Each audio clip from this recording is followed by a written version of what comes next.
अस्सलाम वालेकुम नाज़रीन, मुबाहिसा में आप सभी का खैर मकदम है। मैं हूं आपका मेज़बान सैयद बाकर। आज के इस प्रोग्राम में हम तेलंगाना के बल्दी इंतखाबात जो 9-11 फरवरी को मुनक्किद होने जा रहे हैं उस पर बात करेंगे और इसके साथ पार्लियामेंट का रुख करेंगे। पार्लियामेंट की कार्रवाई किस तरह से चल रही है और लेकिन बहरहाल स्पीकर के ख़िलाफ़ जिस तरह से तहरीक अदम एतमाद की जो बात हो रही है उस पर बात करेंगे। और मगरबी बंगाल से बात सामने ये आ रही है जिस तरह से इलेक्शन कमीशन और उस पर जो सवाल खड़े किए जा रहे हैं, यहाँ तक कि जिस तरह से आप सभी जानते हैं कि वज़ीर आला मगरबी बंगाल वो ख़ुद दिल्ली आई और सुप्रीम कोर्ट में उन्होंने बाज़ाब्ता तौर पर यह शिकायत दर्ज की, बल्कि हम ये कहेंगे कि पैरवी की इस मामले के SIR के हवाले से और इलेक्शन कमीशन के रोल के हवाले से सुप्रीम कोर्ट को जो है वाकिफ़ किया।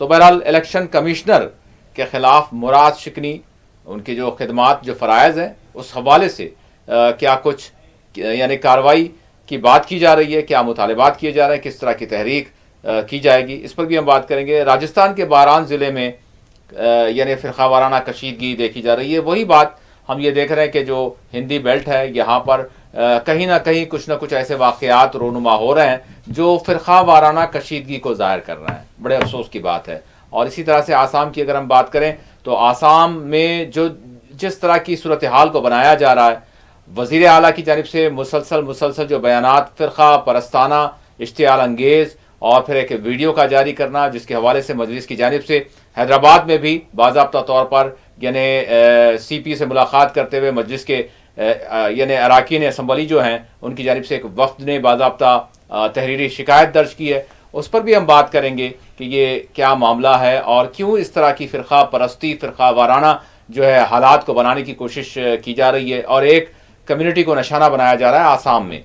उस पर भी हम बात करेंगे। और इसके साथ साथ आलमी सतह पर अगर हम देखें तो ईरान, अमेरिका और फिर गाज़ा की सूरत हाल और सिडनी में जो वाक़या पेश आया यानी इजरायली सदर के दौरे के मौके पर वहाँ पर एक अलामती तौर पर एक एहतजाज किया गया था और नमाजियों के साथ जो वहाँ की पुलिस ने जिस तरह का सलूक किया उस पर भी हम बात करेंगे।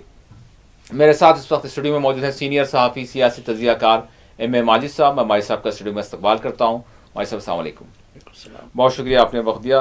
माजिद साहब के अलावा हमारे साथ ब्रेक के बाद नूरुल इस्लाम साहब आसाम से वो भी जुड़ेंगे। हम उनसे भी ज़रूर जानेंगे कि जो कुछ यानी मुल्क से हम ये देख रहे हैं कि मुख्तलिफ इलाक़ों से बिलख़ुसूस हैदराबाद से भी अगर हम देखें तो एक शदीद किस्म का रद्द अमल सामने आया है, उधर दिल्ली से भी। तो हम ये जानेंगे कि आसाम के जो लोग हैं, आसाम में जो आम लोग हैं, वो इस तरह के बयानात को किस तरह से देख रहे हैं कि जो माहौल को बनाने की कोशिश की जा रही है।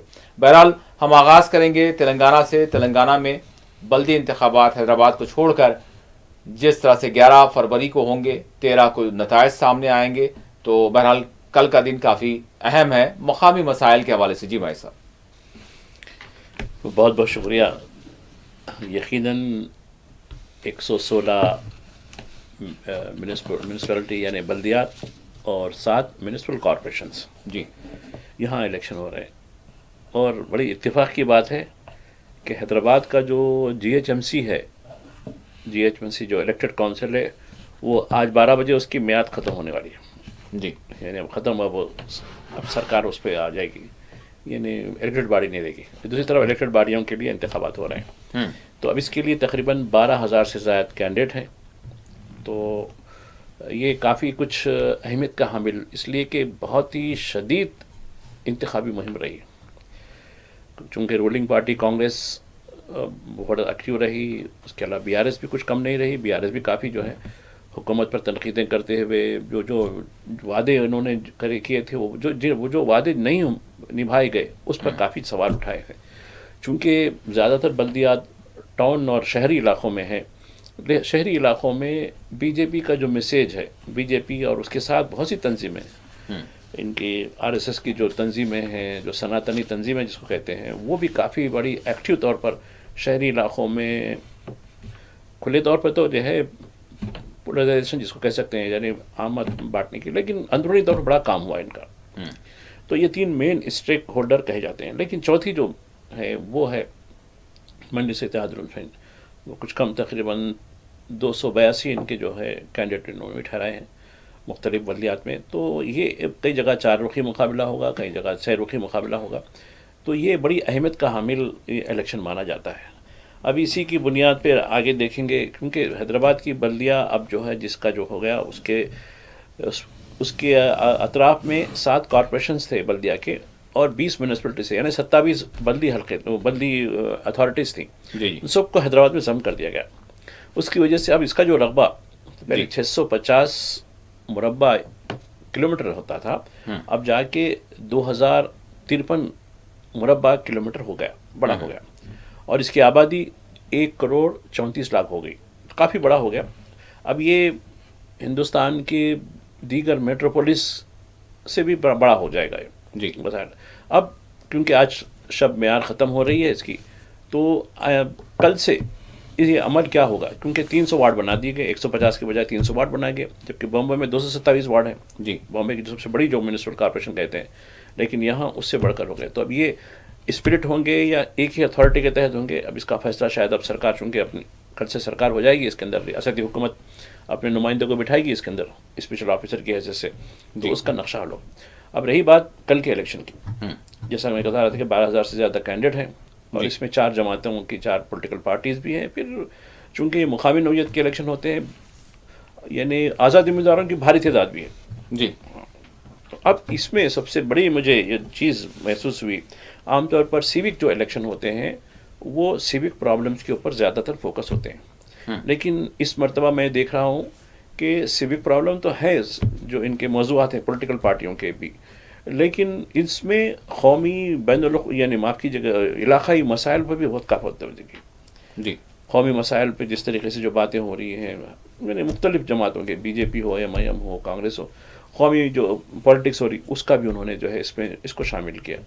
और इलाक़ाई जो पॉलिटिक्स है, तेलंगाना की जो रियासती सतह की जो पॉलिटिक्स है, उसका भी जो है काफ़ी जो है असर हुआ। तो अब इससे ये मालूम होता है, चूँकि ये शहरी इलाक़ों के लोग हैं ज़्यादातर, और इनमें जो शऊर है, सियासी तौर पर शऊर है, वो इलाक़े से हटकर रियासती सतह का, इलाक़ाई सतह का, फिर कौमी सतह का भी है, तो उसको पॉलिटिकल पार्टीज़ ने एड्रेस किया उसको। तो ये बड़ी और एक और नुक्ता जी, ये इलेक्शन अब बैलेट पे होने वाले हैं। खैर इलेक्शन में धांधलियाँ होंगी नहीं होंगी, इसको तो खैर आप रोकने के लिए कोई ऐसी ख़ास मिशनरी तो मैं नहीं समझता अभी तक ईजाद हुई है। TN सेशन का दौर अलग था, अब के मौजूदा वो तो एक इलेक्शन कमीशन ऑफ इंडिया की बात है, लेकिन ये जो स्टेट इलेक्शन कमीशन है वो बाद की पैदावार है, बहुत आगे की पैदावार है। चूँकि जो हमारी दस्तूर की अमेंडमेंट 73, 74 के तहत state election commission, state finance commission, ये चीज़ें कायम हुई, जो मरकज़ी इलेक्शन कमीशन से इसका कोई लेना देना नहीं है, ना ही इसका कोई कंट्रोल है उनका। ये बिल्कुल इंडिपेंडेंट, ऑटोनमस, हर स्टेट के ये लोकल बॉडीज़ के जो भी इलेक्शन होंगे, चाहे वो बल्दियात के हों, पंचायत के हों, स्टेट इलेक्शन कमीशन वो मुख्तार है कि वो चाहे तो इलेक्ट्रॉनिक वोटिंग मशीन पे कराए या फिर बैलेट पे कराए। अब ये इलेक्शन कमीशन ने स्टेट का कहा कि हम बैलेट पे कराएंगे, तो ये होगा और नतीजा जो है 13 को होगा। तो इस तरीके से जो है यानी जुमे के दिन नतीजे का ऐलान होगा। यकीन। तो भाई साहब, यहाँ पर वोटर से आप क्या कहना चाहेंगे?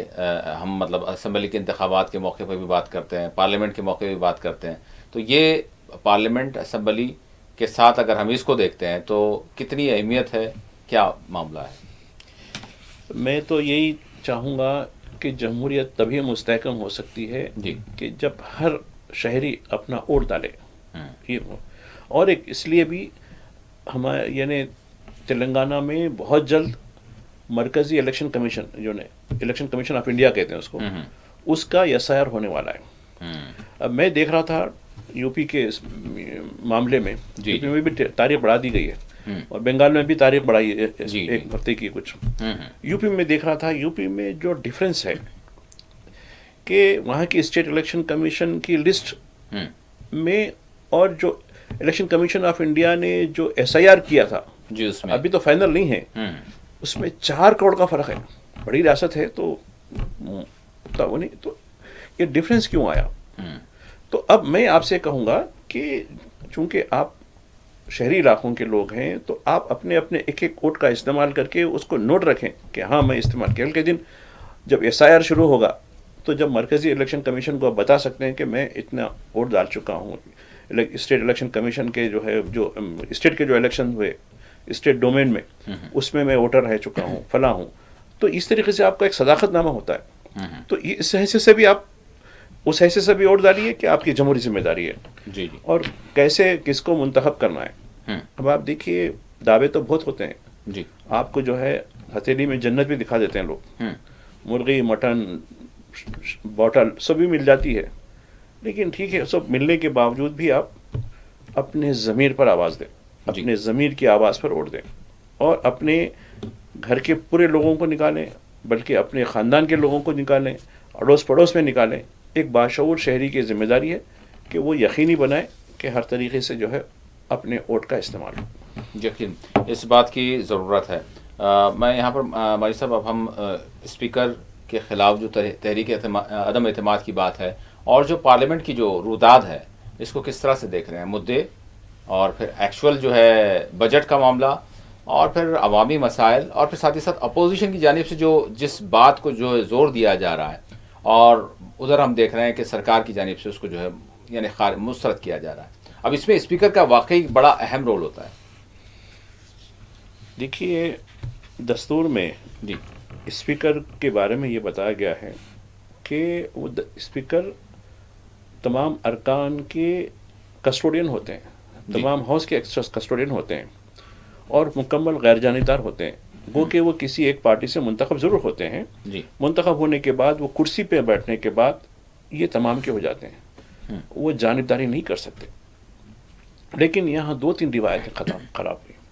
आमतौर पर जब हमारे सदर जमहूरिया खुतबा यानी एड्रेस करते हैं, उन पर शुक्रिया अदा करने के लिए तहरीक एक मोशन दिया जाता है, तो मोशन ऑफ थैंक्स कहते हैं उसको।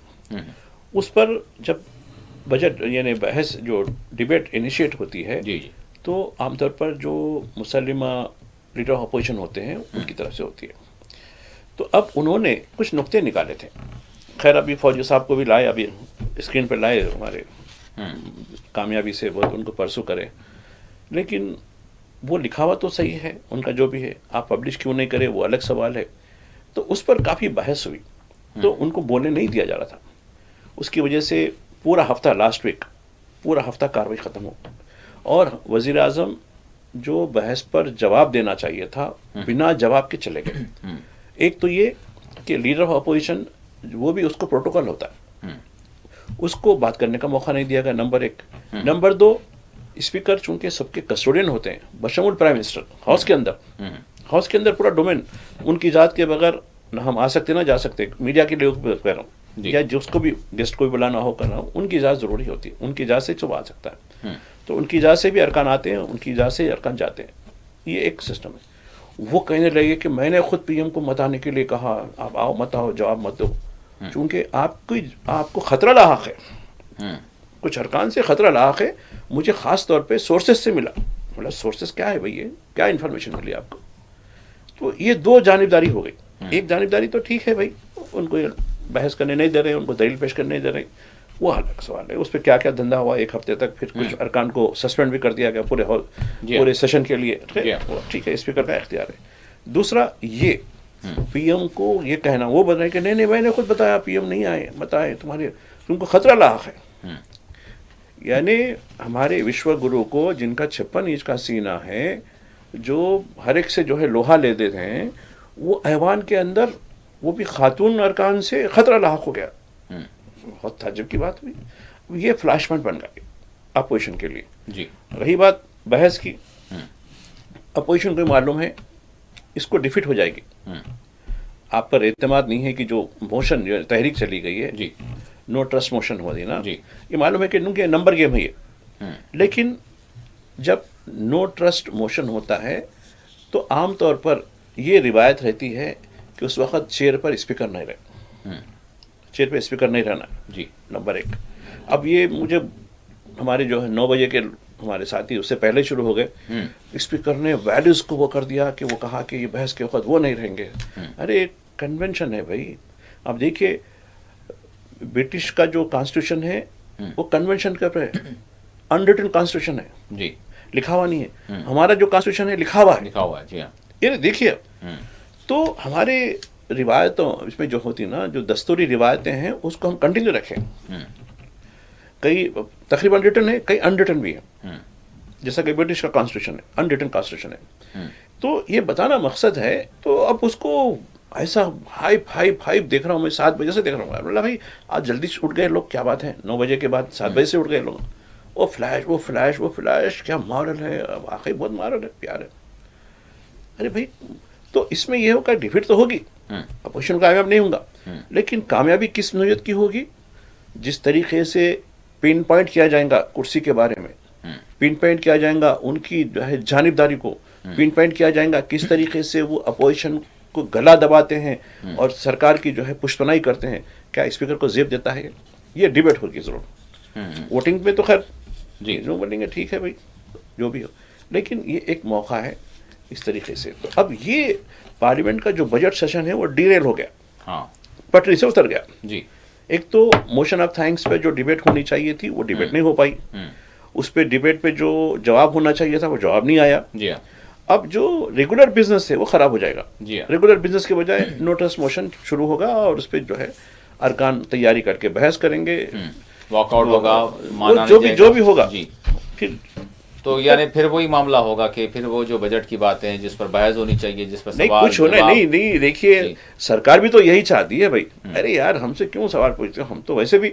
और एक क्या है, एक और बात बताना चाहता हूँ मैं, जब जी। रिटन और अनरिटन कॉन्स्टिट्यूशन की बात हाँ, कर रहा था, जी, ये रिवायत ये भी है कि जब फाइनेंस बिल आते हैं, यानी पैसों का जब मामला आता है, अगर यानी रायदही के जरिए यानी वोटिंग के जरिए, कहे वाइस आउट लो या फिर डिवीजन ऑफ हाउस बोल तो लोगों को नंबर गिनते हैं पूरे, जी हाँ, जी। यानी बिना गिने के या सीट जी। वाइस आउट कहते हैं उसको। नेताजी जी वो नहीं भी हो तो जी, जी। ये इख्तियार है कि वो automatically deem to be passed. अच्छा जी। तो फर्क नहीं हुकूमत को, अरे ये तो डीम टू बी पास हो जाते ही पुराते, होना ही होना है, क्योंकि सरकार चलाना है। तो ये एक कन्वेंशन है कि जब मामला आ जाता है कि वोटिंग ना हो, वोटिंग चाहे वो वॉइस वोट के जरिए हो या रिटर्न जो है डिवीजन ऑफ द हाउस के जरिए हो जी, अगर ना हो तो एक कन्वेंशन ये है कि it is deemed to be passed, यानी ये समझिए कि वो पार्लियामेंट यानी ऐवान ने उसको मंजूरी दे दी। इतने लाख रुपए, इतने करोड़ रुपए, इतने उनकी जरूरत है, यह सीट खत्म हो जाता, खत्म। तो सरकार को कोई परेशानी नहीं है, मगर सरकार को बेनिकाब करना अपोजिशन का मकसद है। सरकार ने इतनी तरीके से पार्लियामेंट को भी ध्वंस कर दिया, कॉन्स्टिट्यूशन को ध्वंस कर दिया, अदलिया को भी ध्वंस कर दिया, यानी अब कौन कौन सी चीज को पहुंचेंगे। अब आप देखिए आसाम का भी जिक्र करें आप, जी हाँ। आसाम में तो दस्तूर की धिज्जियां ही धिज्जियां उड़ते जा रही हैं। कुछ हुआ, कुछ फर्क हुआ, कहीं लीडरशिप की तरफ से कुछ बात हुई, तो क्या कर सकते हैं। और ऐसे बुजदिल लोग हैं, अरे कोई चीज करे तो डट के हाँ हम करें, नहीं मुझे नहीं मालूम, मैं नहीं करा, मुझे नहीं करा, फिर हटा दिया। अरे डिलीट भी किया गया, तो देखने वाली बात है। नहीं देखिए, एक चीज मैं वहाँ टेक्निकल लोगों से पूछा, भाई ये डिलीट तो यस डिलीट हुआ बोले, इरेज नहीं हुआ बोले। अरे बोला ये मतलब, तो बोले नहीं साइबर टेक्नोलॉजी पढ़ी आप तो, खैर बोला नहीं भाई मैं उतना बड़ा तो विद्वान तो नहीं हूँ साइबर टेक्नोलॉजी का, it is not erased, it is deleted. बोला वाह क्या बात है, बोला अरे ऐसे बुजदिल क्या सामना करेंगे। यानी वो रिकॉर्ड में तो रहेगा, अगर चाहे तो नहीं, तकनीकी तौर पर निकाला जा सकता है उसको। अब ये डिलीट अपने तौर पे कर दिया, डिलीट ताकि बोल तो लोगों जैसा की कि नजरों से उसको- अपन कोई मैसेज डिलीट कर लेते ना। जी हाँ, जी हाँ, वो हुआ है बहरहाल।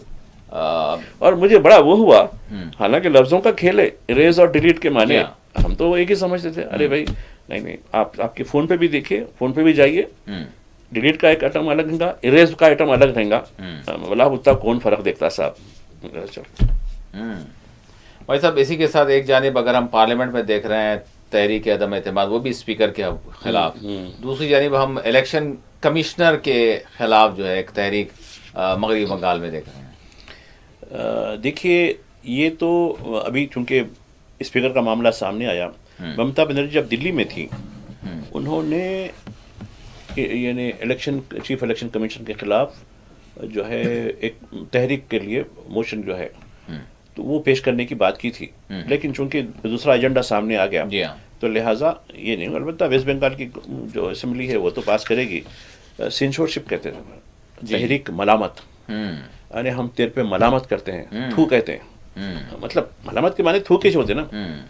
तो क्योंकि आप देखिए ये 3 दिन तक वहाँ रही और पहले से वक्त लेकर ज्ञानेश कुमार से मुलाकात करी और ज्ञानेश कुमार बिल्कुल एक डिक्टेटर के जैसा एक सीएम है आई बड़ी इल्तिजा लेके आई उसको जरा भी भाव नहीं डाला और वो बाहर निकल के बोलने लगी ये तो इतना तकब्बुर में है इन्हें कि इसका अंदाजा नहीं कर सकते। मैं एक अवामी नुमाइंदा हूँ, ठीक है, छोड़िए मेरी दस्तूरी वजह छोड़िए सोना छोड़ दिए, मैं एक अवामी नुमाइंदा हूँ, एक पार्टी की हेड हूँ मैं एक चीज़ लेके आई हूँ, ठीक है, मैं गौर करता हूँ फलां करता हूँ, इसके बारे में कुछ वो करेंगे ना हाँ ठीक है आप रख दीजिए चली जाइए। और तकब्बुर एकदम जो एटीट्यूड था उसका तो बहुत नाराज हो गई। उसके बाद उन्होंने दिल्ली के प्रेस में वालों को बुला के 100-150 आदमी जो इलेक्शन कमीशन के लिस्ट में मुर्दा थे कहा मैं आज मुर्दों को पेश कर रही हूँ, बल्कि शाम में मैसेज दिए, सुबह में मुर्दे पेश हुए और कुछ मुर्दे भी जो है सुप्रीम कोर्ट को भी गए। देखो साहब अरे ये क्या हो रहा है, क्या हो रहा है। उसके बाद हालांकि कपिल सिब्बल और अभिषेक मनु संघवी बोले यार हम लोग हैं, हम देख लेते हैं, नहीं मैं कोर्ट को आती हूँ, आइए जरूर आइए। जब आने के बाद एकदम वो हो गई, नहीं मैं जज से, अरे उन लोग बोले नहीं हम लोग हैं, हम लोग आप खाली विटनेस बॉक्स में बैठिए, मतलब बैठिए देखिए हम लोग, नहीं बोल के सामने आके जज साहिबान वो बेंच को जो 3 लोग थे, मैं कुछ 5 मिनट बोलना चाहती हूँ। तो बेचारे मुस्कुरा के बोले अच्छा 5 मिनट नहीं 15 मिनट बोलिए आप। तो खैर अपनी बात रखी उसने और ऐसा आर्गुमेंट दिया कि दीगर जजेस दीगर जो ज्यूरी में थे दूसरे लोग वो हो गए, ठीक है, अपनी बात रखी उन्हें, ये चीज़ है, ठीक है, मैं किसी भी हद तक जा सकती हूँ, मैं सड़क पे भी जा रही हूँ, कोर्ट को भी आ रही हूँ, जो भी मेरे को वसाइल मिलते हैं करूँगी। चूंकि उन्होंने बताया कि एक चीज़ बताई, देखो व्हाट्सएप कमीशन बताया उन्होंने जी, ये इलेक्शन कमीशन नहीं है, ये व्हाट्सएप कमीशन है जी। और एक क्या बताया कि ये फार्म 7 होता है, मैं इसलिए कर रहा हूँ कि भाई अपने तेलंगाना के लोगों के लिए मैं आगाह करना चाह रहा हूँ, फार्म 7 बोल के आता है, उसमें डिलीशन का रहता और डिलीशन किसका नाम हो रहा, उनका नाम उन फला लिस्ट में पहले से नाम लिस्ट में रहता है लोगों का, पूरा मेंशन करके देने वाले का नाम, देने वाले का पता, और उसमें एक लाइन नीचे कॉशन रहती, अगर ये झूठ साबित हुआ तो पीपुल्स रिप्रेजेंटेटिव एक्ट के तहत ये काबिल समझता जो सजा होगी बोल के लिखा हुआ रहता, यानी एक वार्निंग भी रहती। लेकिन धड़ल्ले से चिंटूस ऑर्गेनाइजेशन के, सनातनी धर्म के चिंटूस, बीजेपी के चिंटूस पूरे गांव के नाम लिख दे के अपनी दस्तखत करके दे रहे हैं। और एक बात उन्होंने बात कही कि जो BLOs होते हैं, ब्लॉक लेवल BLOs, वो जो पासवर्ड होता है वो उनके पास होता है, ये चिंटुओं के पास पासवर्ड कैसा आ गया, कंप्यूटर से फुर के डिलीट कर दे रहे हैं।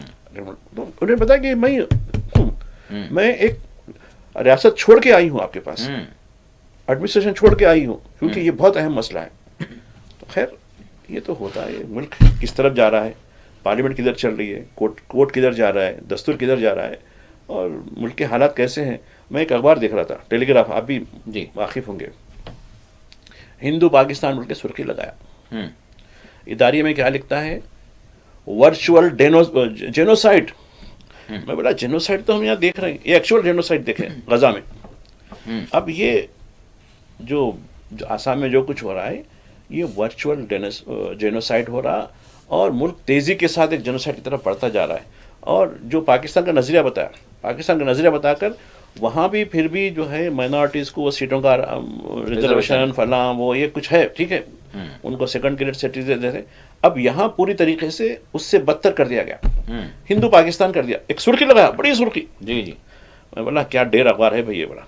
और दूसरे हमारे अखबार, और आप देखिए आसाम का जो मामला है, ये जो किस्म की जो शूट की जो कराना, उसको तोड़ने के लिए, उसको साइडलाइन करने के लिए 2013 का एक मसला उठाया, गौरव गोगोई का, उसकी बीवी जो है पाकिस्तान से वो थी, ये थी, दिल्ली से प्लेन से लोगों को बुलाया, यानी जर्नलिस्टों को, हमारे साथी भी कैसे जी और मुफ्त की दावत हो, जाओ यारो, बोला भाई मुफ्त में जो है रहना खाना पानी, फिर आपको जो भी मिल रहा है मतलब चलो जाओ अटेंड करो।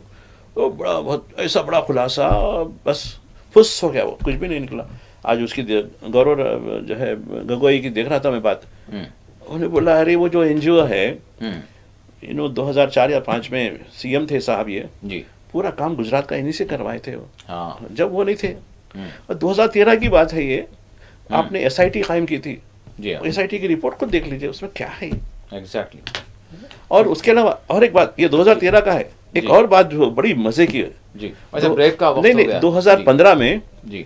हमारे साहब जो है बिरयानी खाने लाहौर चले गए थे, बिल्कुल, और बगैर किसी शेड्यूल के। बगैर किसी शेड्यूल मैं के। तो एक शेड्यूल के साथ, मेरी बेगम है और वो ब्रिटिश सिटीजन है, वो एक एनजीओ के साथ लगी हुई है। वो एनजीओ पाकिस्तान से ज़्यादा हिंदुस्तान में काम कर रही है। जी हाँ। और गुजरात में 2003, 4, 5, 6 बड़े प्रोजेक्ट हम लोग कर रहे हैं, और बड़ी तारीफ कर रहे हैं, इनके खत भी हैं साहब के। तो वो बिरयानी वो नहीं होती गुजरात में जो करे, वो नहीं इंटरनेशनल। यही चीज हो रही है, बड़े ताजुब की बात नहीं है, अच्छा ही अफसोस हुआ की वो, बात है। नहीं बहरहाल- बैक फेयर होता है वो, बैक हाँ फेयर। बिल्कुल, उसके बाद फौरी तौर पर फिर सारी बातें दूसरी निकल कर आती हैं। हाँ, बड़ी अजीब दिखा मेरे को। बिल्कुल। पहले तो बोला अरे तो भाई कौम दुश्मन है, ये पाकिस्तानी हो गया होगा, इन्हें गौरव। जी। गौरव क्या के उल्टा उन्हें हंसरा, उन्हें थर्ड ग्रेड सिनेमा बोल के ट्वीट करा। थर्ड ग्रेड सिनेमा तो ये तो चल रहा ही चल रहा, चाहे वो केरला स्टोरी हो, कश्मीर फाइल्स हो, ये थर्ड ग्रेड तो चल रहा ही चल रहा है हमारे पास। बिल्कुल। फिर इन्हें क्या थर्ड ग्रेड करा भाई बोल तो यकीन। यार तुम्हारे को बेनकाब कराना भाई, सबूत है बोलाना, दिल्ली से प्लेन भर के जर्नलिस्टों को बुलाया ना। अफसोस। एक नाज़रीन छोटा सा ब्रेक लेते हैं, ब्रेक के बाद दोबारा हाजिर होंगे। पूरा पुदीना नाज़रीन ब्रेक के बाद मुबाहिसा में आप सभी का दोबारा खैर मकदम है। जिस तरह से आसाम का मैंने जिक्र किया कि आसाम की बीजेपी और आसाम के वज़ीर आला की जानिब से जो इश्तियालंगेज़ी की जा रही है, एक कम्युनिटी को निशाना बनाया जा रहा है, और इस पर शदीद बरहमी सामने आ रही है। मैं पैनल से चाहूँगा कि हैदराबाद से बिलखुसूस जिस तरह से बैरिस्टर असदुद्दीन ओवैसी ने यानी एहतजाज अपना दर्ज किया था और शदीद अल्फाज में जो है मजम्मत की थी, तो आज हमने देखा कि हैदराबाद में कमिश्नर ऑफ पुलिस वीसी सजदार से मुलाकात करते हुए मजलिस के अरकान असम्बली ने आसाम के वज़ीर आला हेमंत बिस्वा शर्मा के खिलाफ तहरीरी शिकायत की। आज हम तमाम MLAs असदुद्दीन ओवैसी साहब सदर मजलिस इत्तेहादुल मुस्लिमीन के और बाहिसियत रुकन पार्लियामेंट के, उनके लेटर हेड के ऊपर कंप्लेन लेकर यहाँ पर कमिश्नर पुलिस से आकर मिले कि गुज़िश्ता दिनों में जो सोशल मीडिया के ऊपर आसाम का चीफ मिनिस्टर हेमंत बिस्वा शर्मा ने एक वीडियो फ़ोटो पोस्ट किया था, एक ज़ईफ़ मुसलमान और एक नौजवान मुसलमान बच्चे को गोली मारते हुए, शूटिंग करते हुए। खैर बाद में वो पोस्ट तो उसने डिलीट किया, लेकिन वो पोस्ट अभी भी सोशल मीडिया के ऊपर है। सुप्रीम कोर्ट की ख़ास तौर पे ये रूलिंग है, सुप्रीम कोर्ट का ये जजमेंट है कि आप किसी के ख़िलाफ़ में ऐसा मजहबी नफ़रत नहीं पैदा कर सकते, ख़ास तौर के ऊपर मुसलमान दाढ़ी वाले शख्स और नौजवान बच्चे के ऊपर गोली मारते हुए। हिंदू मुस्लिम फ़िरक़ा परस्ती का जहन और उसकी जहनीत का जो हाल है आसाम के CM का, उस ताल्लुक़ से उन्होंने जो ये हरकत की थी उसके ऊपर हमने आकर कमिश्नर साहब को कंप्लेन दिया है असद साहब के लेटर हेड के ऊपर, और कमिश्नर साहब ने तयक़ुन दिया कि क़ानून के मुताबिक इनके ऊपर केस बुक होगा और हम कार्रवाई करेंगे।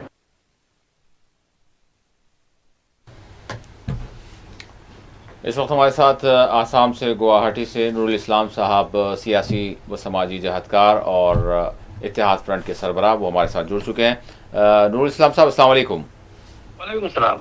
नूर साहब, मैं जानना चाहूँगा कि एक तो सुप्रीम कोर्ट में भी अर्जी दाखिल की गई, और फिर साथ ही साथ यानी अगर हम हैदराबाद की बात करें तो बिलखुसूस बैरिस्टर असदुद्दीन ओवैसी की जानिब से मैं कहूँगा कि शिकायत दर्ज की गई, और फिर आज जो है कमिश्नर ऑफ पुलिस से मुलाकात करते हुए मजलिस के वफ्द ने उन्होंने भी शिकायत दर्ज की।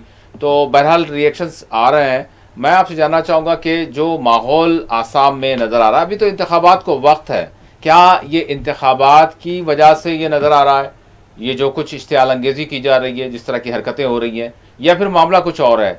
बिल्कुल मुख्तसर मैं आपसे चाहूँगा। जी पहले मैं शुरू करना चाहता हूँ कि बशीर बद्री साहब का जो एक शेर था कि उस आदमी को बस एक धुन सवार रहती है, बहुत हसीन है दुनिया, इसे खराब करूं।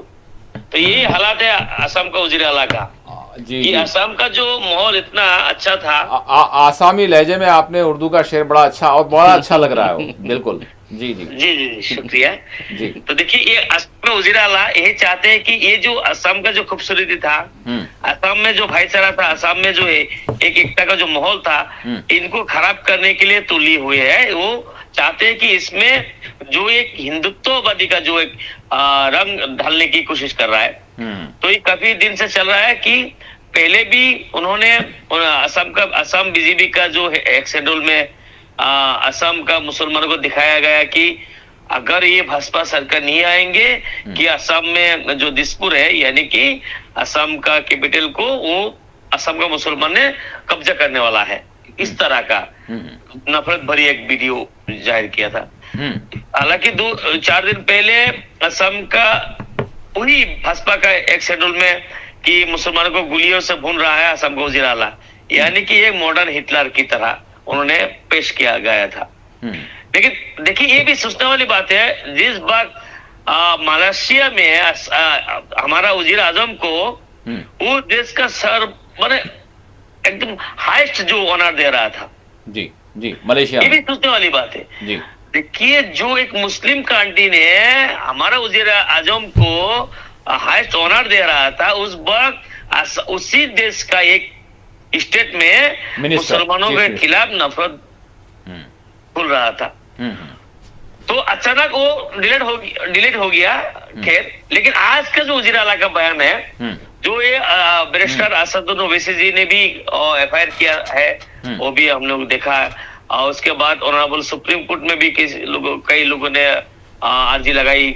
ऑनरेबल हमारा हाई कोर्ट ने, गुवाहाटी हाई कोर्ट में भी अर्जी लगाई। यहाँ में जो जाने माने लोग हैं, सिर्फ मुसलमान नहीं है, नॉन मुस्लिम भी है। तो उसके बाद उन्होंने कहा कि मेरा कुछ नहीं होने वाला है, क्या होगा मेरा? मैं तो खुली तौर पे कह रहा हूँ कि असम का मियाँ, अरे भाई मियाँ तुम्हारा यहाँ का असम के तुम्हारा बाप का असम है। तुम यहाँ से भगाने चाहते हो कि असम को हम यहाँ से असम का मियाँ, अरे मियाँ किसने बताया? तुम मियाँ कोई कम्युनिटी है यहाँ में? असम का वजीर आला का जन्म जब नहीं हुआ तब से असम का जो बंगाली स्पीकिंग मुसलमान है वो असमिया है, वो मरते दम तक असमिया रहेगा जी। क्योंकि असम में जब वजीर आला का जन्म नहीं हुआ तब असम में असम का मुसलमानों ने यहाँ में स्कूल या खड़ा किया असमिया मीडियम में। उनका बाप ने नहीं खड़ा किया आज तक। अगर उनका दम में अगर दिखा दे वजीर आला कि उसका बाप ने किसी असमिया मीडियम का स्कूल या असम में खुल के दिखाया, लेकिन असम का मियाँ जो बंगाली स्पीकिंग मुसलमान है ये खुल के दिखाया। 1854 में किया, 1818 आपको 92 में हुआ है, 1914 में हुआ है। ये असम का मुसलमान ने किया है, वो भी बंगाली स्पीकिंग है। तो ये जो बात जिस तरह से कह रहा है कि कुछ नहीं होने वाला, भाई लगता है कि वो कानून से पोरी है। कानून उसको कोई बिगाड़ नहीं सकता है। देश का सुप्रीम कोर्ट उसको कोई बिगाड़ नहीं सकता है। असम का हाई कोर्ट उसको कुछ बिगाड़ नहीं सकता है। इस तरह से बयानबाजी दे रहा है। तो ये जिस तरह से खुले आम जो कानून को धज्जियां उड़ा रहा है, संविधान पर वोट देने के बावजूद एक खास कम्युनिटी को खिलाफ इस तरह से आज भी बयान दिया है। तो आपके जरिए ऑनरेबल सुप्रीम कोर्ट से गुजारिश करना चाहता हूं कि अगर इस तरह का जो सीएम को अगर कंट्रोल नहीं करते तो देश में डेमोक्रेसी नहीं रहेगा, देश में फंडामेंटल राइट नहीं रहेगा, देश में संविधान नहीं रहेगा।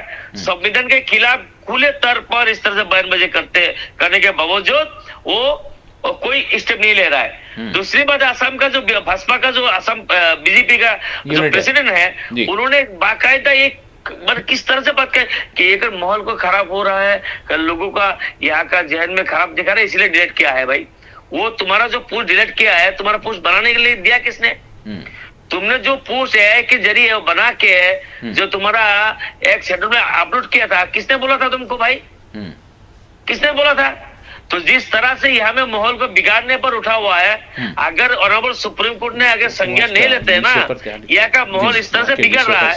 मेरा भी सवाल ये हो रहा था, जो यहाँ का आसामी लोग हैं, हिंदू लोग भी चाहते हैं कि ये जो वजीर आला के खिलाफ एक्शन होना चाहिए। माजिद साहब का भी सवाल है और मेरा भी सवाल तकरीबन यही बन रहा था, लेकिन मेरा वहाँ की जो बड़ी आबादी है उनका क्या जहन काम कर रहा है, वो लोग क्या कह रहे हैं। और दूसरा, माजिद साहब ने ये बात अच्छी कही कि वहाँ के जो अखबारात हैं, वहाँ की जो मीडिया है, वो भी क्या इस तरह की चीजों को किस तरह से वो जो है बयान कर रहे हैं। माहौल खराब हो, बारे में क्या बताऊँ, ये तो आपको शायद पता होगा। वहाँ के जो अखबारात हैं आसामी, लेकिन एक ही मीडिया है, ये द क्रॉस करंट और प्रतिदिन टाइम, वो भी लीडिंग न्यूज है।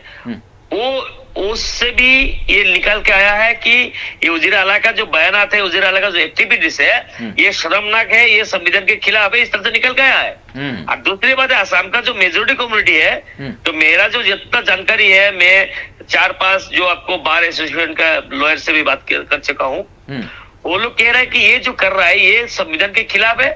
और जो मेजोरिटी, देखिए वोट देना अलग बात है, सरकार बनाना अलग बात है। अरे भाई, आपको वोट डाला, सरकार बना बोल के क्या आप मनमानी कर सकते हैं क्या? ये कोई डेमोक्रेसी है क्या? डेमोक्रेसी, आपको चुना, ठीक है भाई, चुन लिया, उसके बाद आप सीएम बन गया क्या? आप राजा बन गया क्या?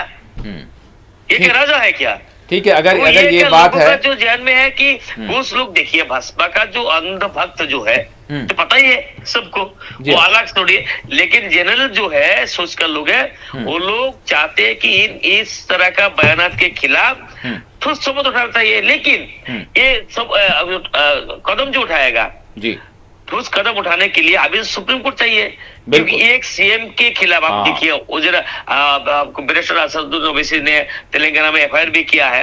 अगर तेलंगाना पुलिस ने स्टेप लेता है तो सुप्रीम कोर्ट ये लेना पड़ेगा, ऑर्डर चाहिए कि दूसरा एक स्टेट में आके सीएम के खिलाफ एक्शन लेना है, तो सुप्रीम कोर्ट का डायरेक्शन भी चाहिए जी। तो ये जो टोटली अगर डिपेंड करता है जुडिशरी पर, अगर जुडिशरी अगर खामोश रहते हैं तो डेमोक्रेसी नहीं रहेगा। ये बात बड़ी अच्छी बात आपने की, बहुत बहुत शुक्रिया नूरुल इस्लाम साहब। फिर हम आपसे दोबारा रब्ता करेंगे और ज़रूर जो हालात है, जो सूरत हाल है, उस हवाले से आपसे बात करेंगे। Thank you. भाई साहब, वाकई नूरुल इस्लाम साहब ने ये बात कही है कि अदलिया पर अब जो है डिपेंड करता है। अब क्या कहें, मतलब क्या होगा, सोमोटो होगा या सोमोटो की तो बात छोड़ दें, अर्जियां जो है दाखिल हो गई। नहीं, वो तो खैर ठीक है जी। कई जो है जहदकार काफ़ी एक्टिव भी हो गए, और जो सुप्रीम कोर्ट हो या गुवाहाटी हाई कोर्ट में जो अर्जियां दी गई हैं, उसमें मेजॉरिटी है नॉन मुस्लिम्स की। जी जी, हिंदू हमारे भाई हैं, बुद्ध भाई हैं, दीगर लोग हैं, ईसाई हैं, मुसलमान की है लेकिन कम है। अभी हमारे नूर साहब बता रहे थे कि जुडिशरी की खामोशी, तो मैं एक बहुत ही इंटेलेक्चुअल आदमी को सुन रहा था मैं, तो उन्होंने कहा कि हाँ, ये तो दिखा रहा है खाली, लेकिन 2000 में कर दिया एक जने, फिर भी अदालत क्या करी, अब इनको पे क्या करेगी? फिर उसके बावजूद भी आप कोर्ट को जाने का तो हमारा रास्ता है, कोर्ट को जा रहे हैं, हम बराबर जा रहे हैं। लेकिन मैं बताना चाहता हूँ कि अदालतें, अभी कह रहे थे खामोश है अदालतें, नूर साहब यही बता रहे थे ना जी। हाँ, तो 2002 से 2006 तक भी कुछ अदालतें खामोश रही। वो भी बड़ा वाकया था, वो तो वर्चुअल नहीं था, एक्चुअल था, वो तो एक्चुअल था। अब ये तो वर्चुअल है, एक एनिमेटेड है ये। जी हाँ, बिल्कुल। कई लोग याद आते हैं मुझे, कितने लोग, एहसान जाफरी हो, फना हो, ये बहुत याद आते हैं मुझे भी। तो ये बताना मकसद है कि जब जुडिशरी, जब एक्चुअल वैसी कैफियत वाक़यात हुए थे, तो नहीं कर सकी कुछ, बल्कि बाइज्जत उस शख्सियत को पूरी तरीके से मुबर्रा कर दी सब चीज़ों से। तो ये तो बेचारा भी छोटू, अरे मैं तो एनिमेटेड कराना जी, मैं तो एक्चुअल कहाँ करा है, जो एक्चुअल करा उन्हों भी पार है तो मैं भी पार हो जाता हूँ। तो ये कंपटीशन है, और इस हद तक चले गया कंपटीशन। अब देखिए, राजस्थान भी लिस्ट में आ गया जी, उत्तराखंड, उत्तर प्रदेश तो थे, अब राजस्थान भी, अरे तुम क्या, हम भी आते, चलो ठीक। हरियाणा में तो एक जेल में जाके मार दिए। आपकी जैसे राजस्थान की आपने बात की, तो थोड़ा सा ज़िले बारान का मैं चाहूँगा कि वो मनाजिर, यानी कशीदगी जो हिंदी बेल्ट है, यहाँ पर क्यों हो इस तरह के हालात हो रहे हैं, मतलब बढ़ रहे हैं। जहाँ पर इंतखाबात होने वाले हैं, ठीक है, हमारी बदकिस्मती है कि अगर इंतखाबात होते हैं तो उस मौके पर अगर कोई फिरकावाराना हालात बनते हैं तो नहीं होना चाहिए, वो होते हैं, चले एक अरसे से हो रहा है तो मान लिया जाता है। लेकिन जहाँ इंतखाबात नहीं भी हैं, वहाँ पर भी हम देख रहे हैं कि इस तरह के वाक़यात और इस तरह की कशीदगियाँ सामने आ रही हैं। राजस्थान के ज़िले बारान में गुज़श्ता रोज़ पेश आने वाली यानी फ़िरकावाराना कशीदगी ज़रूर है। वैसे तो 8 फरवरी की ये बात है जिसको बंद भी मनाया गया, उससे पहले मुख्तलिफ बातें की गई। तो यहाँ पर हसास इलाकों में अमन ज़ब्त के लिए इम्तनात नाफिज किए गए हैं। अभी जो ताज़ा सूरत हाल है, तफसीलात के मुताबिक ज़िले बारान की महादेव कॉलोनी में कुछ अफराद की जानिब से दावा किया गया कि यहाँ किसी ने बछड़े को ज़ुबा किया।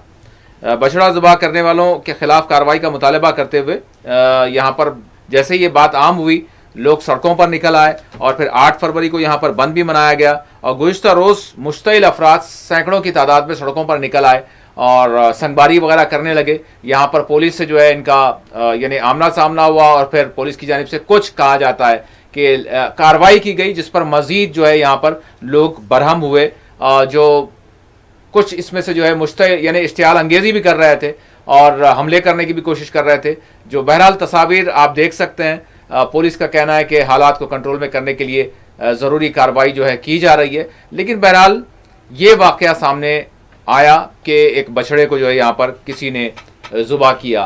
तो मैं माजिद साहब से जानना चाहूँगा, माजिद साहब ये वाक़यात अब हमारे एक के बाद एक क्या सूरत हाल है और फिर ये कशीदगी यानी फ़िरक़ा वाराना जो है नौइयत अख्तियार करना और फिर पता नहीं एक गैर यकीनी सूरत हाल ज़रूर बन रही है।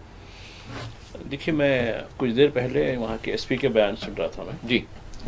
आपने जो बताया वो तो बताया उन्होंने जी कि एक दिन ऐसा हुआ, फिर दूसरे दिन बंद मनाया गया, बंद में जो है काफ़ी दंगा मस्ती की गई, फना की गई, लेकिन दरअसल बछड़े को ज़ुबा नहीं किया गया। मुर्दा था तो उसको शिफ्ट कर रहे थे, उसको बताया वो शख्स जो है, उस पर जो है उबाल फैल गया। उबाल फैल के जो है एक कम्युनिटी के घरों पे, दुकानों पे हमले, फना बहुत कुछ हो गया वहाँ, मुख्तलिफ बातें उससे जो है उड़ा दी गई। तो यानी इस हद तक जो है 10-12 साल से जो माहौल पैदा किया गया, लोगों में एक किस्म का इंटॉलरेंस पैदा कर दिया गया। हालांकि ठीक है, अगर बछड़ा भी ज़ुबा हो जाता है, ठीक है, तो पुलिस को इंतला करके इसकी तहकीक करके वाकई खाती को पकड़ के वो करना चाहिए, यकीनन, क्योंकि अच्छी बात नहीं है। मुझे जो है बछड़े की बात आई तो टीएमसी की जो है साहिबा, एमपी साहिबा ने एक ट्वीट देखा मैं, अनुराग ठाकुर साहब जो है एक फॉरेन के एक बेल्ट का नाम लिए, वो बेल्ट बन रहे हैं, उसका नाम मुझे याद नहीं आ रहा। तो फिर वो साहिबा कह रही थी, मुहा मुतरा कुछ नाम है उनका, तो कह रही थी कि वो मैंने वो उसकी डिस्क्रिप्शन देखी, बेल्ट ये बारन का है, जैसा कि आजकल जर्किन वो जर्सी भी पहनते हैं सर्दी से बचने की, फना की, या यहाँ की। एक बार आपको याद है मल्लिकार्जुन खड़गे ने एक वो पहनी तो इतने लाख की इतने हजार की कैसे पहना ये, यानी सर्दी से बचने के लिए। हाँ जी।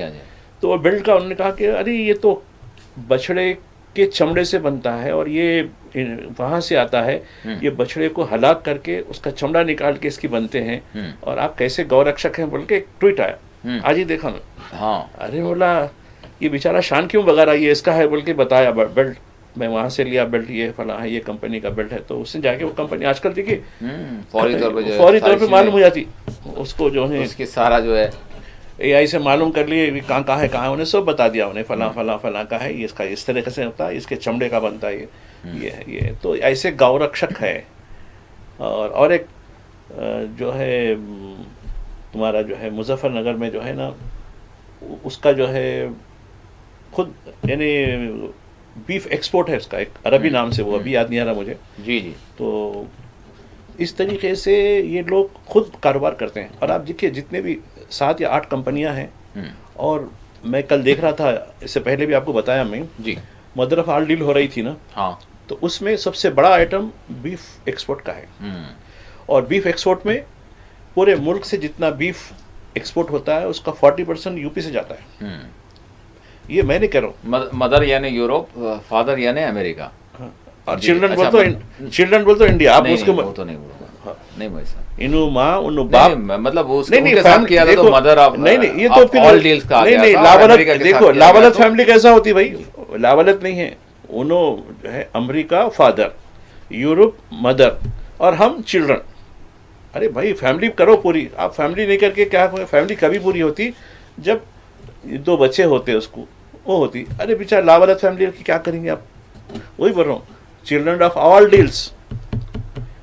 मैं फिर रिपीट कर रहा हूँ, चिल्ड्रन ऑफ ऑल डील्स किसको कहेंगे, इंडिया को कहेंगे, क्योंकि हम नहीं।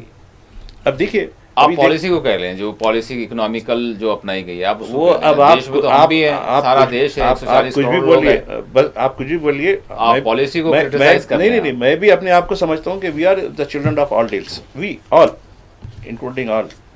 तो खैर उस बहस में जाना नहीं है, मगर आप जो वाक़या जो राजस्थान का बता रहे हैं, उसमें अब आप देखिए 2 दिन पहले जी जयपुर में जयपुर के जो हवा महल का एक कॉन्स्टिट्यूंसी है, जी जी। वहाँ का जो एमएलए है बीजेपी का है,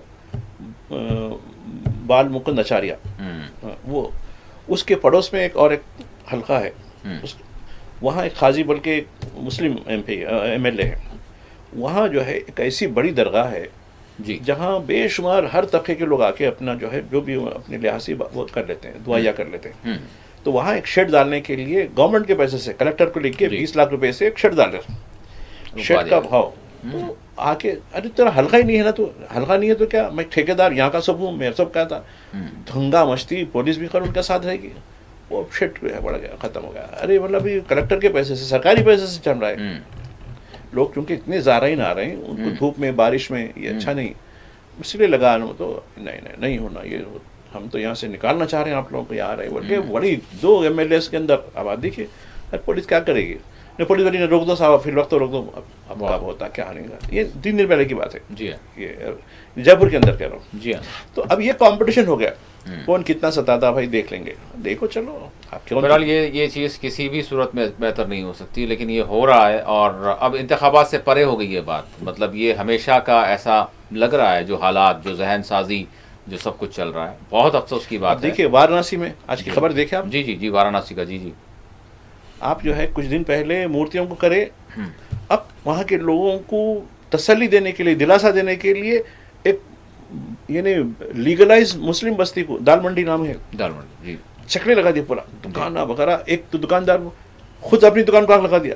अरे क्या है भाई ये, हमको ना नोटिस नहीं कुछ नहीं, नहीं वो 3 दिन पहले 2 दिन पहले चिपका दिए। अरे सुप्रीम कोर्ट 15 दिन की नोटिस दो बोला जी, कल से चल रही है कार्रवाई जी हाँ, कल से बड़े पैमाने पर जो है कार्रवाई हुई, पूरे मुसलमान बस्ती खत्म। नहीं आप लोग गैर कानूनी है, आपको यहाँ रहने का ही हक नहीं है मुल्क में। यानी खुद पुलिस के ऑफिसर कह रहे हैं नहीं आपको रहने का हक नहीं है, चलिए। बहरहाल भाई कागजात है, सब खत्म। भाई साहब, आखिरी सवाल, सिडनी में जो जिस तरह से अगर हम ऑस्ट्रेलिया का दौरा इजरायली सदर का हुआ, तो बहरहाल वहाँ पर राइट है लोगों को एहतजाज के लिए निकले, और फिर जो नमाज हो रही थी तो सिडनी की पुलिस की जानिब से जो जिस तरह से किया गया, हालांकि वहाँ पर जो दूसरे मज़हब के गैर मुस्लिम भी जो थे, वो किस तरह से वो लोग अब जो है अपनी यकजहती का मुजाहरा कर रहे थे, लेकिन पुलिस का जो रवैया रहा। देखिए एक बात बताना चाहता हूँ, जी। वहाँ फ़लस्तीन का परचम लेकर मुजाहरा हो रहा था, हाँ, काफ़ी बड़ा मुजाहरा हुआ। और ठीक है, इस ऑस्ट्रेलिया उसूली तौर पर जो गज़ा की जो जेनोसाइड है उसमें उसका भी हिस्सा है, सिफारती तौर पर भी, अमली तौर पर भी हिस्सा। लेकिन वहाँ डिमॉन्स्ट्रेशन करने में कुछ वो नहीं हुआ। हिंदुस्तान में इससे पहले कश्मीर में भी एक वाक़े में वो झंडा, वो मीलाद का जलसा चल रहा था, हाँ जी हाँ जी, कार्रवाई होकर उसको जेल डाल दिया, अभी तक नहीं निकाले उसको। जी जी। एक फ़ोन पे डीपी लगाते वो जी, आइडेंटिफिकेशन के लिए, वो जैसे होगा उसको भी केस करके डाल दिया, उसको जेल में डाल दिया। जी, देखें तस्वीर में, देखें किस तरह से ये रवैया है। जी। तो ये तो जहन है, सुने। जबकि सिडनी देखो कितना जो है बर्बरियत हो रही है, कितनी बर्बरियत हो रही है, कितना उसको मारा जा रहा है, तो ये है उसको दबोचा जा रहा है। जैसे तो, मतलब उसके पास कोई हथियार हो या फिर वो मुसल्ला हो, चूंकि जैसे वो कुछ अफसोस की बात है। जी, तो ये तो चीज़ें हैं। लेकिन देखिए, लेकिन सिडनी के जो लोग, सिडनी के अवाम, ऑस्ट्रेलिया के अवाम पूरी तरीके से ये लोग इसके खिलाफ है, तशद्दुद के खिलाफ, जेनोसाइड के खिलाफ। खुद जो है किस तरीके से जो है झगड़ा जा रहा है, किस तरीके से मारा जा रहा है। तो ये तो है आलमी सतह पर। देखिए, एक अच्छा मुसलमान होना आसान काम नहीं है, बहुत मुश्किल है। एक मुसलमान के हैसियत से, किरदार की हैसियत से, ईमानदारी के साथ जीना जो है बड़ा मुश्किल काम है। तो ये खैर, ये तो बड़ा वायरल हो गया और एहतजाज। अब देखिए, इसमें सिर्फ चंद लोग नमाज पढ़े, जिसमें जो मेजॉरिटी है, जो इसराइली सदर के डेमोन्स्ट्रेशन कर रहे हैं, वो बराबर कर रहे हैं वो लोग। जी हाँ। तो इसका मतलब ये है कि देखिए, ये कोई मजहब से नहीं, ये तासिबियत, जो सिस्टम में कुछ ऐसे लोग हैं जो अपनी पूरी तासिबियत जो है वो बताना चाहते हैं कि हम जो है इसके खिलाफ है, करें। ठीक, बड़े अफसोस की बात है। बहरहाल भाई साहब, 2 मिनट है हमारे पास। देखिए, इससे पहले सिडनी में वाकया हुआ था जी, उसका हीरो कौन था पहले? यानी सिडनी में मास जो किलिंग हो रही थी, उसको किसने बचाया? वो भी यहूदियों की हो रही थी, वो भी उनका फेस्टिवल चल रहा था उस वक्त। बिल्कुल।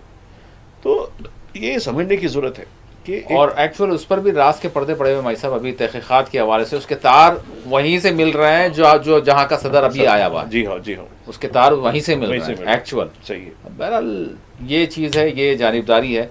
मैं आखिरी सवाल करूंगा भाई साहब, गाज़ा के हवाले से किस तरह से देख रहे हैं? 2 मिनट हमारे पास, जो गाज़ा की सूरत हाल। देखिए, कुछ दिन से हम बात कर रहे थे जी किस तरीके से जो first phase of ceasefire जी हाँ। वो किस तरह का मिस फायर हो गया, वो अलग हाँ। सवाल है। Hmm second phase board of peace बन गया। हम्म हर दिन शहादतें हो रही हैं, हर दिन जुल्म सेटलर्स ज्यादती को पूरी छूट दे दी गई है। हाँ, और दूसरा जी। वेस्ट बैंक में, हाँ वेस्ट बैंक में अपनी जो इनकी अमलदारी थी उसको बढ़ा दिया गया, जी जी। और जो इलाके हैं वहाँ इनकी कॉलोनियाँ बन रही हैं, बल्कि कई इलाकों से जो फ़लस्तीनियों की बस्तियों को वहाँ से निकाला जा रहा है, उनके घरों से निकाला जा रहा है। तो ये तो दुनिया खामोश रहेगी? ऐसा नहीं है। ये दुनिया पूरी तरीके से तमाशा देखेगी। ये बोर्ड ऑफ पीस, ये बोर्ड ऑफ पीस नहीं है, बोर्ड ऑफ जो है ब्रीच ऑफ पीस है। यकीन। बहुत बहुत शुक्रिया मैं साहब, आपने वक्त दिया। नाज़रीन, इसी के साथ खुसूसी प्रोग्राम मुबाहिसा अपने अख्तिताम को पहुँचता है। अल्लाह हाफ़िज़।